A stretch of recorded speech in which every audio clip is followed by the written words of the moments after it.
Assalamualaikum warahmatullahi wabarakatuh. Alhamdulillahirabbil alamin. Wassalatu wassalamu ala asyrafil anbiya'i wal mursalin wa ala alihi wa sahbihi ajma'in. Rabbi shrah li sadri wa yassir li amri wahlul 'uqdatam min lisani yafqahu qawli. Saudara pengurusi majlis, sahabat-sahabat yang bersama malam ini, yang berbahagia Datuk Hamidah, Naib Presiden PPBM, sahabat-sahabat pimpinan daripada Terengganu, yang berhormat Saudara Azan Ismail, Pengerusi Keadaan Terengganu, yang berhormat Mulia Raja Kamarul Bahrain Shah, Pengerusi Amanah Terengganu, sahabat-sahabat di peringkat dan Saudara Encai Heng, Pengerusi DAP Terengganu, sahabat-sahabat di peringkat Kemaman, Saudara lupa dah apa ni, Muzahar, Pengerusi Amanah Kemaman, Datuk Seri Mazuki dari Satu, saya sendiri tak. Sahabat-sahabat, saudara-saudari, adik kakak yang dimuliakan. Sebenarnya sekarang tak ada permit, jadi saya boleh berceramah sampai pukul 5 pagi. Siapa nak tahajud boleh naik ke atas. Saya duk tengok komen-komen daripada sahabat-sahabat, adalah 4-5 orang PAS yang buat bising. Dia kata ada 5 orang malam ni. Saya tahu malam ini kita berceramah di kawasan yang dikira kubu kuat UMNO dan PAS. Orang selalu beritahu kalau di Terengganu ni tak payah masuk parti lain. Dia kalau bukan UMNO masuk PAS. Sebab itu saya tengok ramai yang peleceh. Dia kata ini bercakap dengan meja, bercakap dengan kursi dan lain-lain. Saya tak pernah nafikan bahawa di negeri macam Terengganu ni PAS memang lama, UMNO memang kerajaan lama lah. Tapi saya nak petik balik kata-kata Ketua Penerangan PAS sendiri, Ustaz Nasruddin Tantawi. Dia sebut macam mana di pilihan raya Gubernur di Jakarta baru-baru ini, macam mana dia kata kebangkitan bila orang bukan Melayu, orang bukan Islam, mempersendakan perasaan orang Islam, kebangkitan orang Islam, maka kalah, dia kata, calon Presiden Jokowi Ahok. Dia tengok yang itu, dia tak tengok yang di belakang itu yang lebih penting. Saya nak mula dengan cerita pasal parti yang kuat lawan parti yang tak kuat macam yang ada ke atas ni. Ni parti yang tak kuat 4 ni. Kalau korang Terengganu, orang PAS, orang UMNO ni parti tak kuat. Di Indonesia benda yang sama berlaku. Parti paling kuat, parti apa? Parti kerajaan lah. Siapa parti kerajaan? Partinya, satu ialah parti Jokowi, PDIP. Satu lagi parti Soeharto dulu, Golkar. PDIP campur Golkar, dia calonkan Ahok. Kalau ikut kerusi di Majlis Parlimen Jakarta, kursi paling banyak ialah parti Ahok, 56 kursi. Syarat dia nak letak calon jadi sebagai gubernur, calon gubernur, paling kurang kena ada 20 kursi. Parti paling kuat, PDIP campur Golkar, 56 kursi. Dia paling kuat lah. Parti lain macam kami ni, semua kecil-kecil maka terpaksa bergabung kalau di Jakarta. Yang menang Anies, Pak Anies, parti dia ada berapa? Dia ada 5 kursi je. Campur parti satu lagi 5 kursi, campur parti satu lagi 5 kursi, 5-6 parti, campur. Orang Terengganu kata bobo je lepas. Lepas sikit je. Dapatlah 28 kursi, letak Pak Anies jadi calon gubernur. Satu lagi calon, ini anak Yudhoyono dulu. Sama juga, parti kecil-kecil gabung, dapatlah 23-24 kursi. Dia pun letaklah calon dia. Jadi 3 penjuru.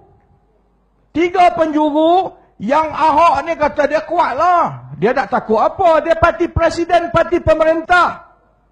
Yang kecil-kecil ni memang kecil. Tapi saudara-saudari, kalau parti kecil, 12 parti kecil bergabung lawan 1 parti besar, yang mana menang? Menang yang parti kecil lah. Sebab yang ini campur, yang ini campur, yang ini campur, yang ini.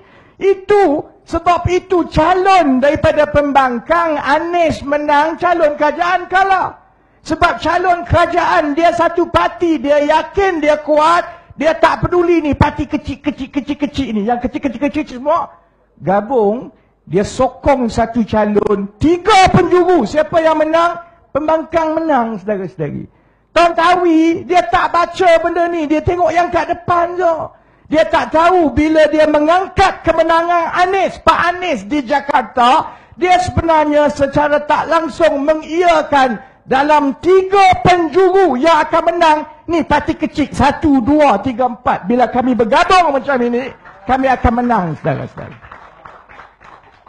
Sebab itu, saya bincang, lama bincang dengan Tok Hamidah kita, pakatan semua ni. Dia soal siapa kuat, siapa tak kuat. Yang ada YB Aminuddin datang, daripada Seremban datang, dia ada juga. Babi boleh datang?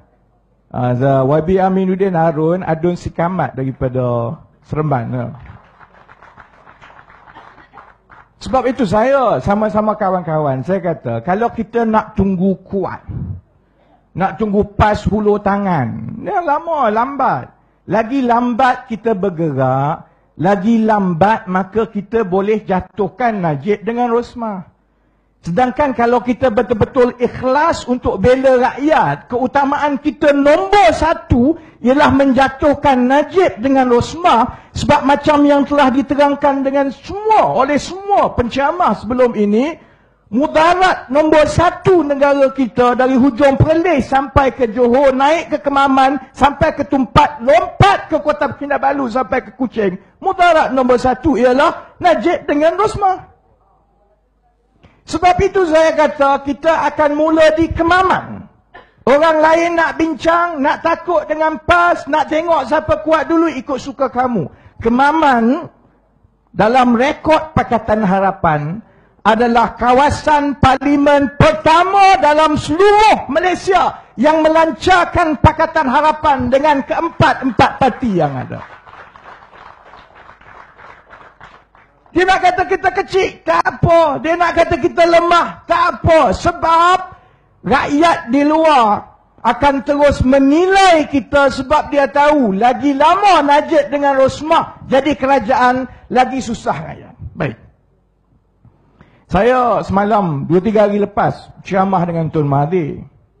Saya beritahu Tun, saya kata Najib sekarang kata wawasan 2020 telah gagal. Jadi sebab itu dia nak buat tahun 2050 dulu. Rosmah pun dah mampus dah masa tu. 2050 pula dah. Saya beritahu kat Tun, saya kata Najib nak kata apa ikut suka dia lah. Dia nak peleceh, dia nak pelekeh, tak apa. Sebab kalau ada satu benda yang boleh dibanggakan oleh Tun Mahathir, ialah ni, dia tunjuk kepada Najib, Najib kata Malaysia tak maju. Sebenarnya rakyat Malaysia tiap-tiap hari Rabu kita buktikan kepada dunia kita dah jadi negara maju. Sama maju dengan rakyat negara-negara lain yang maju-maju. Tun Mahathir tak faham nak apa budak ni bercakap ni. Saya kata Tun nak tahu rakyat kita maju ke tidak. Tiap-tiap hari Rabu rakyat kita akan beratur. Orang negara maju dia reti beratur. Dia tak macam kita naik bas bergaduh, beli kedai bergaduh. Dia beratur panjang. Jadi kalau rakyat Malaysia reti beratur, maksudnya kita dah jadi maju. Tun Mahathir tak faham juga. Saya kata Tun, kalau nak tahu rakyat Malaysia maju tak maju, hari Rabu pergi tunggu dekat stesen minyak. Rakyat Malaysia hari Rabu akan beratur untuk isi minyak sebab tiap-tiap minggu minyak akan naik harga. Sebab itu saya kata, soal Najib, PAS, UMNO, parti, ini semua soal kedua. Soal pertama, lagi lama kita tak jatuhkan Najib dengan Rosmah, maka lagi lamalah rakyat kita kena beratur untuk isi minyak. Orang kata lagi, dulu bergaduh dengan Tun Mahathir, dengan sahabat-sahabat yang sekarang ini dalam bersatu. Dulu dia kata saya kerja kritik Tun Mahathir tiap-tiap hari. Sekarang orang yang paling popular dalam TV3, kalau tak Tun Mahathir, kena maki, saya kena maki. Kalau tak pun tunjuk saya maki Tun Mahathir. Orang UMNO kata, ni dulu orang PAS sekali lah. Ni dulu kamu maki Mahathir. Kamu gaduh dengan Mahathir. Sekarang apa dah jadi? Saya nak beritahu sahabat-sahabat kat sini. yang curi duit sekarang, yang rompak duit rakyat, yang menyusahkan rakyat, bukan Tun Mahathir.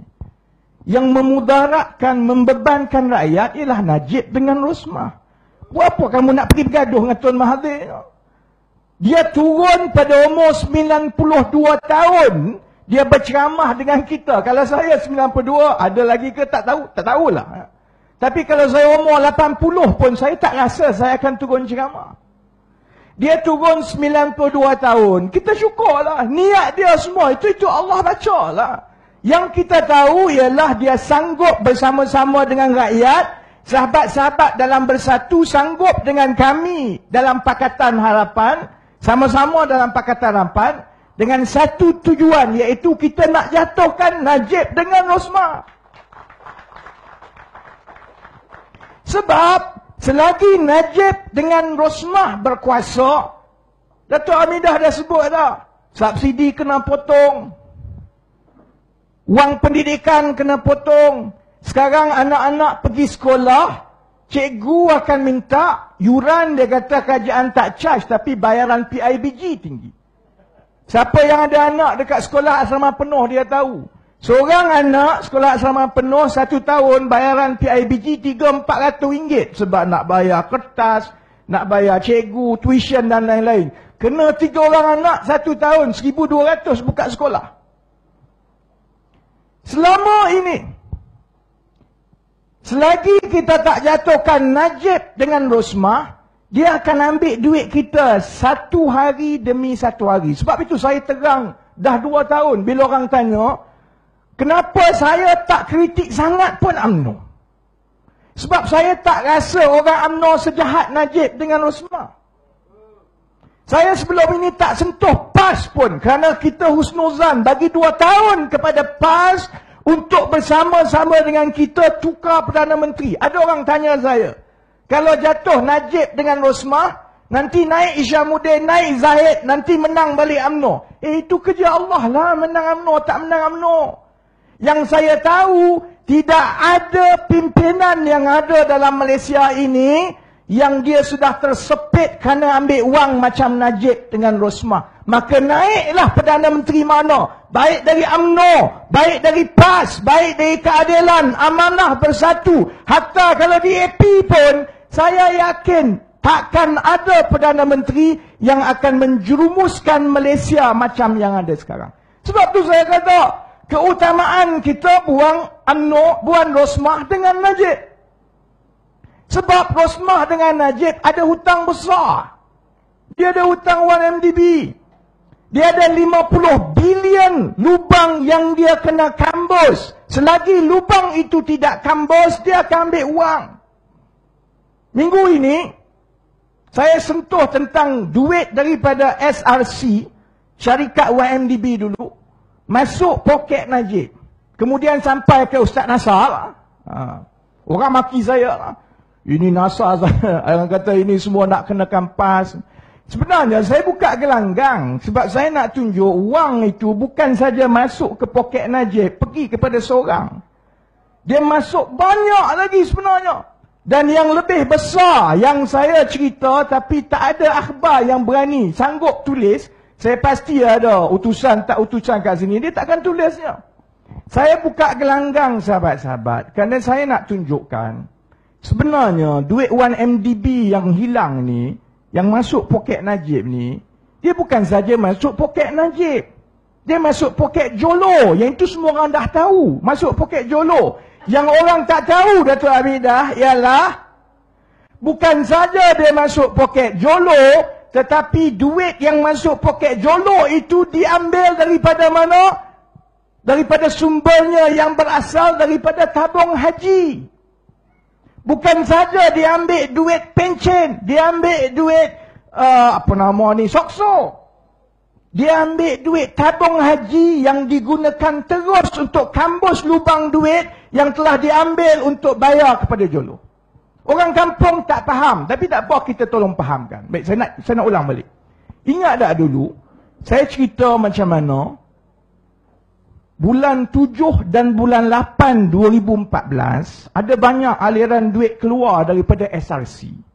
SRC ni apa dia bagi? SRC ni, mula-mula dulu, tahun 2009 dulu, dia ditubuhkan kononnya anak syarikat kepada 1MDB untuk pergi melabur dalam aset-aset lombong arang batu dekat dunia. Najib tak main lah. Lombong-lombong Malaysia ni, dia lombong arang batu dunia. Dulu-dulu kita tanya, ni duit 4 bilion, kamu ambil daripada duit pencen ni, sebenarnya kamu nak pergi letak kat mana, nak buat apa? Jawapan dia kata, ini wang, duit, kami nak pergi melabur seluruh dunia, kerana Malaysia mesti mempunyai kuasa tenaga yang besar dalam dunia. Kalau kita kawal lombong arang batu dunia, maka kita kawal tenaga dunia. Hebat masa tu 2009-2010 dia cakap. Tanya lagi, dekat mana nak beli lombong arang batu ni? Dia jawab, dia nak beli lombong arang batu dekat Mongolia. Saya pernah buat lawak, kata Datuk Seri Najib, jangan pergi dekat dengan Mongolia, bahaya. Sebab kalau ikut rekod Datuk Seri Najib, semua benda yang melibatkan Mongolia, yang Datuk Seri Najib ada kaitan, semua hilang, tinggal jari je. Ambil duit, pergi beli lombong arang batu kat Mongolia, hilanglah duit tu. 2011, dia ambil 4 bilion duit pencen, dia cakap dia nak pergi beli lombong arang batu. Yang ini yang saya duk tanya dulu. Macam mana Datuk Seri Najib ni? Kamu juga Menteri Kewangan, kamu juga pengurusi lembaga penasihat SRC. Jadi saya tanya dia, macam mana Datuk Seri Najib dapat duit, minta duit ni? Sebab saya ingat, mestilah Datuk Seri Najib sendiri tulis surat daripada Najib Tun Razak, penasihat lembaga penasihat SRC, kepada Najib Tun Razak juga, Menteri Kewangan. Dia tulis, Assalamualaikum yang dicintai Datuk Seri Najib. Saya bagi pihak SRC telah buat keputusan untuk melabur dalam lombong-lombong arang batu di Mongolia. Kami tak ada wang, jadi kami nak minta wang pencen 4 bilion. Mohon dipertimbangkan. Kat bawah tu, kiriman salam cium kepada Datin Seri Rosmah. Online. Seminggu lepas tu Najib masuk. Hari tu dia tulis surat sebagai pengurusi lembaga penasihat SRC. Seminggu lepas tu dia masuk pejabat sebagai Menteri Kewangan. Dia pun buka surat. Ada surat daripada Datuk Seri Najib. Dia tengok, Datuk Seri Najib nak minta duit 4 bilion. Dia nak buat apa? Dia nak beli lombong arang batu di Mongolia. Dia pun kata, dia pun jawab, minit. Menteri mesti minit lah, minit. Yang dihormati Datuk Seri Najib, saya sedia maklum permintaan Datuk Seri Najib, saya bersetuju dan ciuman kepada Datin Seri Rosmah telah dilaksana. Sign. Ini cerita 4 tahun lepas. 4 tahun lepas, 2011. Ini cerita 6 tahun lepas. Sebab itu duit daripada pencen masuk ke dalam SRC, hilang 4 bilion. Bila dia tak boleh jawab dan dia tak boleh bayar, maka syarikat itu SRC dipindah milikkan menjadi syarikat milik rakyat. Ini cara Najib. Kalau untung dia swastakan, kalau rugi dia milik negara kan, dapat balik kat kita. Jadi sekarang kita menanggung biawak hidup. Yang itu baru biawak hidup betul-betul, bukan PKR. Dia tanggung biawak hidup hutang 4 bilion. Setakat tu je orang tahu. Orang tak tahu lebih terperinci. Orang ingat duit SRC ni hanya melibatkan wang pencen daripada kumpulan wang amanah persaraan. Masalah dia, tahun lepas, apabila Peguam Negara Tan Sri Apandi tunjuk satu kertas, dia tunjuk, ni sebenarnya Datuk Seri Najib dah pulangkan balik duit ni, jadi tak ada kes. Dia tunjuk satu kertas. Dia ingat zaman sekarang, zaman kamera pakai Kodak, kena cuci filem dulu. Jauh tak nampak. Zaman sekarang, zaman kamera panjang 5 kaki ni. Orang ambil gambar, dia pegang kertas tu, orang boleh ambil gambar kertas tu, maka kita dapat tahu, rupa-rupanya yang dia pegang itu, ialah satu carta aliran tunai, macam mana wang keluar daripada SRC, masuk ke beberapa syarikat, masuk ke poket Najib, 2-3 akaun, keluar, masuk sampai ke 17 penerima, 23 bilion, 23 juta. Itu kita dah tahu. yang kita tak tahu dan terkejut, rupanya ada satu lagi aliran dana daripada SRC masuk satu syarikat nama dia Putra Perdana Construction Sendirian Berhad. Daripada tu keluar lagi satu syarikat, akhirnya masuk ke satu syarikat duit bernama Putra Perdana Development.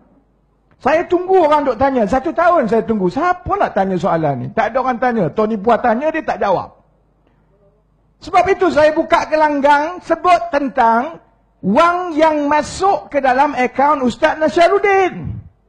Kerana aliran itu ada kena-mengena juga dengan 140 juta ringgit yang keluar dari SRC, masuk ke Putra Perdana Construction, akhirnya sampai ke satu syarikat nama Putra Perdana Development.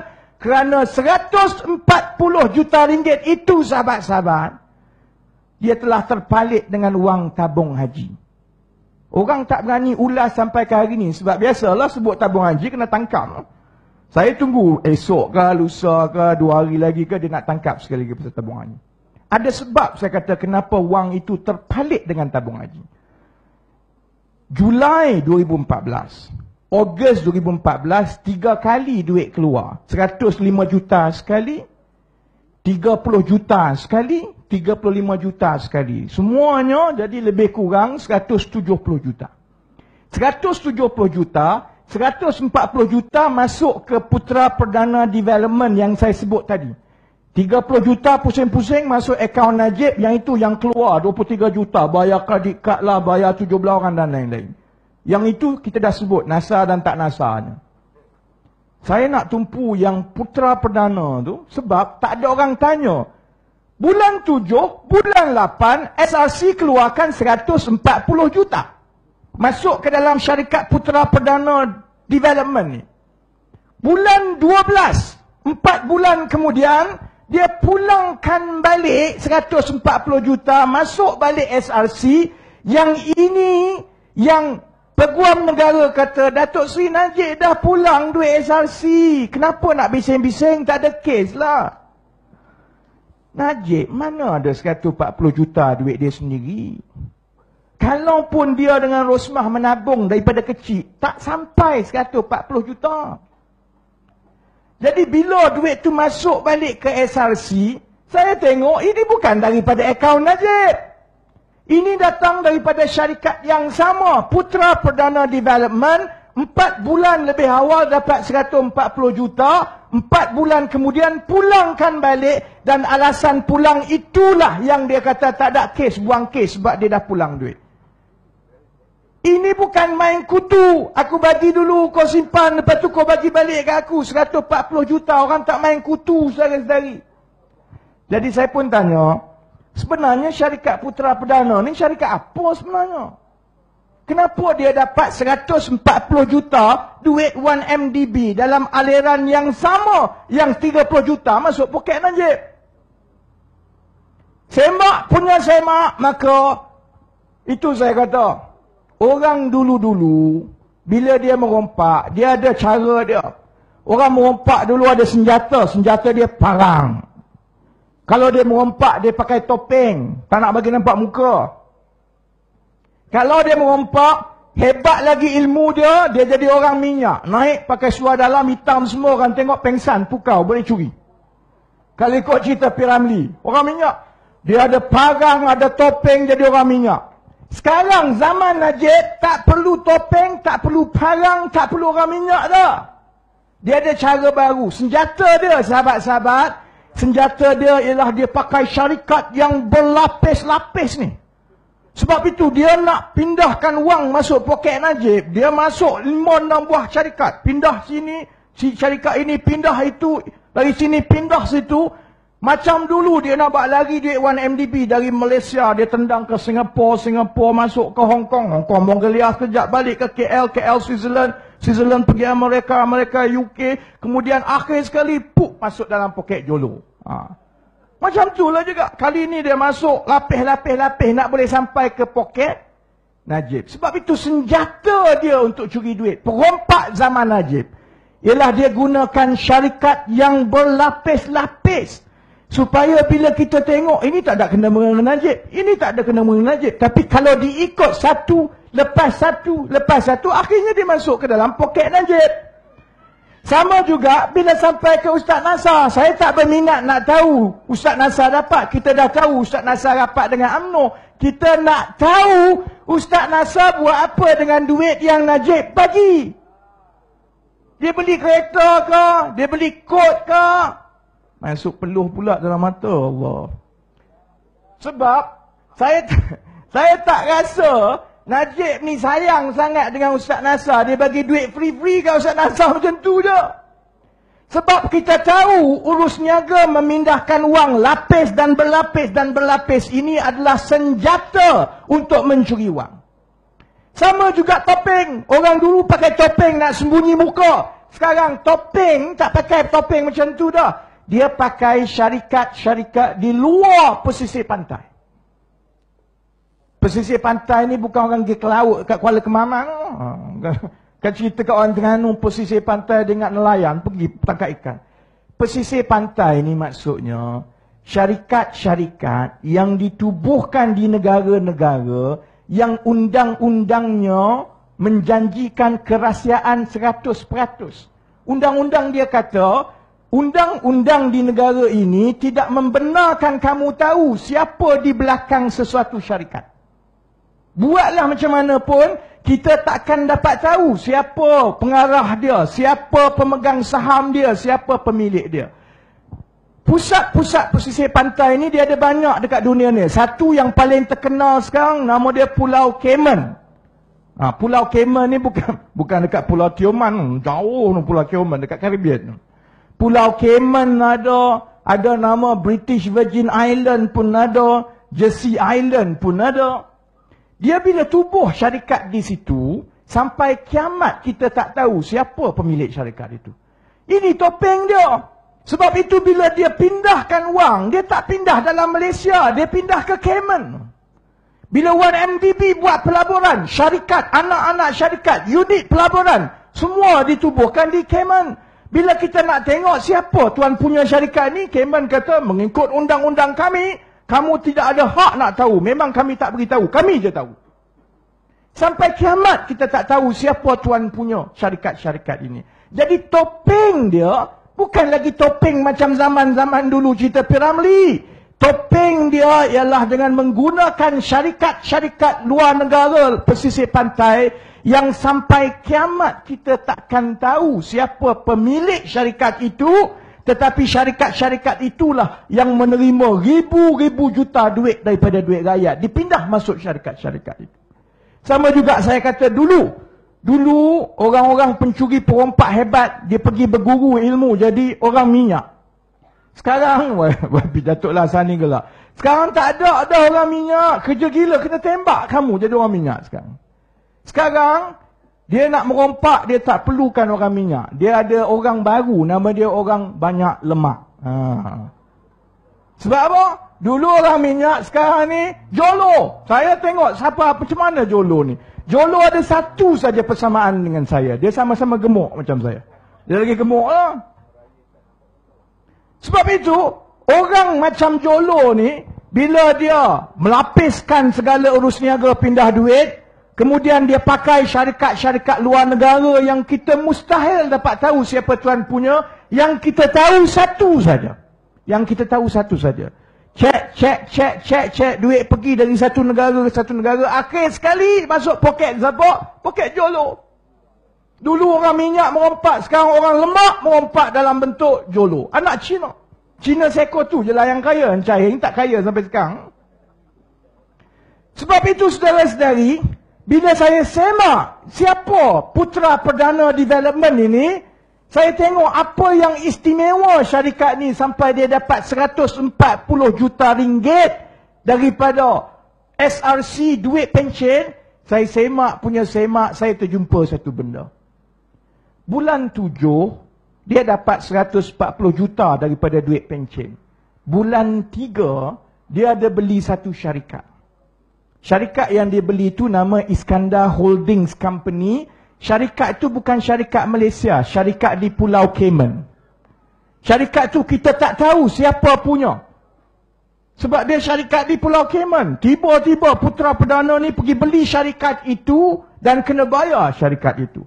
Semak lagi, apa kaitan syarikat itu dengan syarikat lain? Semak punya semak, kita dapat tahu syarikat itu, Iskandar Holdings Company, dimiliki oleh satu lagi syarikat juga di Cayman. Nama dia Unity Partner, pakcik. Nama pelik-pelik lah semua ni. Nama Rosmah semua.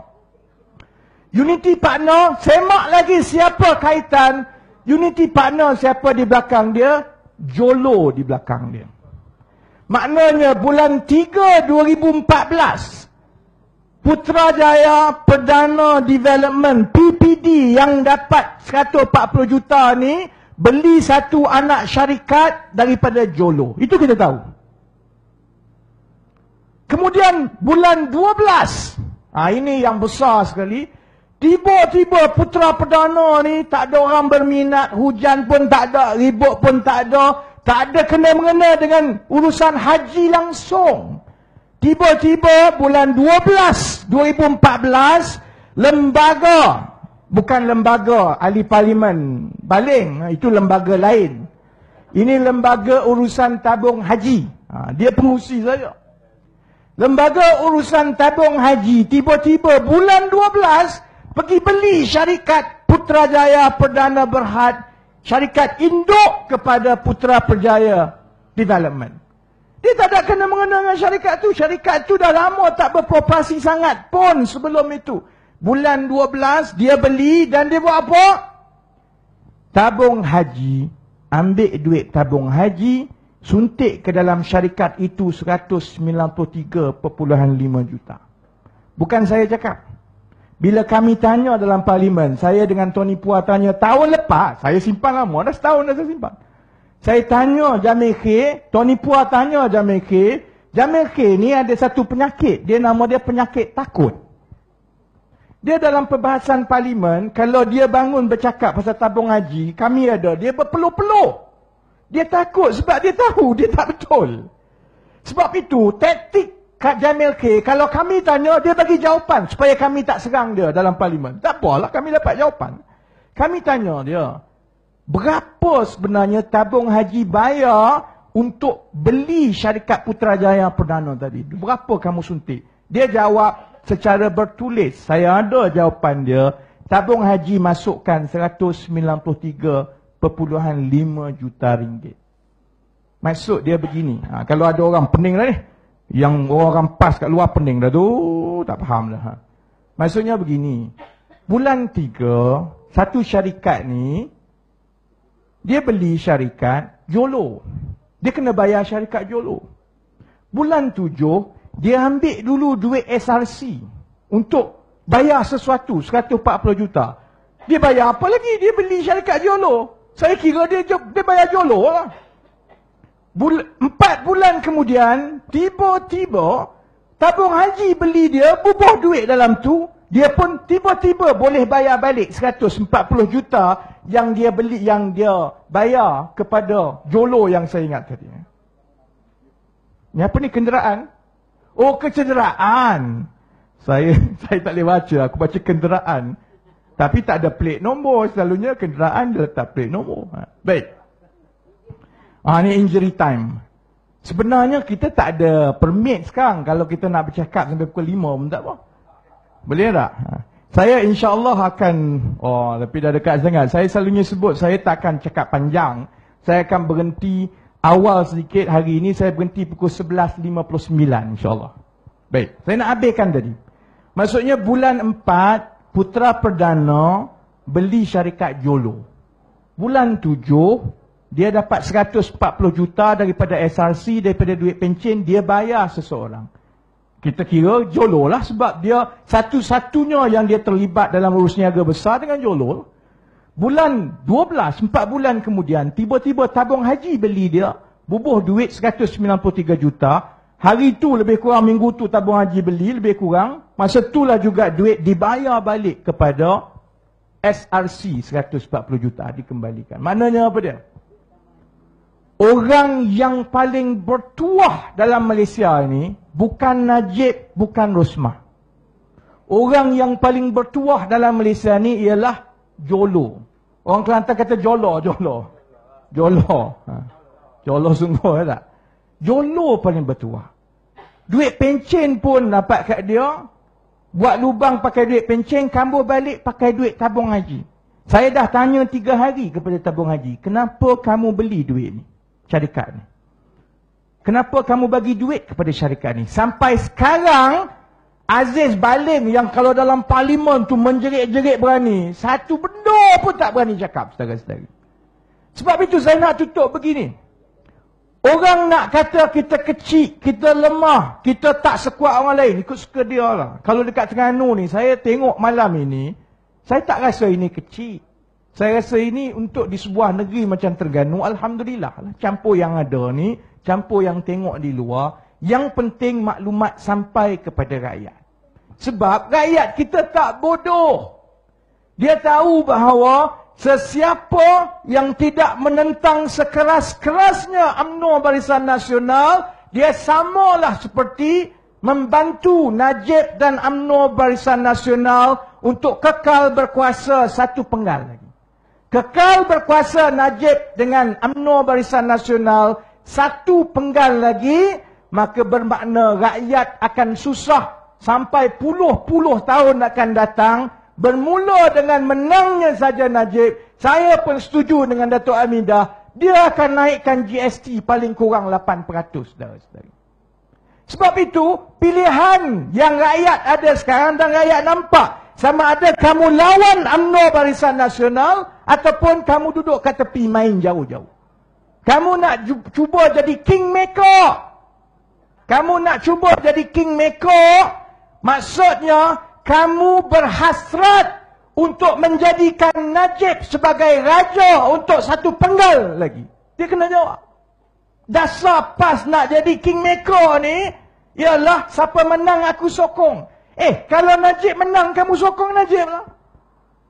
Sebab itu kami lemah ke, kami kecil ke, kami rendah ke, soal bersekongkol dengan orang yang bawa mudarat nombor 1 dalam negara ini, itu tidak ada kompromi. Sebab itu ada bersatu, ada amanah, ada keadilan dan ada DAP. Dan insya-Allah dengan bantuan saudara-saudari dan Kemaman jadi kawasan parlimen nombor 1 di Malaysia yang kita lancarkan 4 parti bersama-sama. Saya berdoa dan saya yakin, saya memang tak boleh bertanding lah. Sebab saya tak boleh bertanding, saya ada masa yang cukup banyak untuk pusing satu Malaysia, untuk kempen mampuskan semua calon-calon Najib, insya-Allah. Jadi insya-Allah Kemaman, Sabri Cik, lepas ini kita jumpa di parlimen. Lain kali bila berdebat, jangan berbuih macam dulu lagi, insya-Allah. Jadi insya-Allah saya ucap terima kasih banyak-banyak semua sahabat-sahabat yang hadir pada malam ini. Hari ini insya-Allah kita akan mulakan gerak kerja bersama Pakatan Harapan Kemaman. Boleh? InsyaAllah. Jadi saya sudahi dengan wabillahi taufiq wal hidayah. Wassalamualaikum warahmatullahi wabarakatuh. Takbir.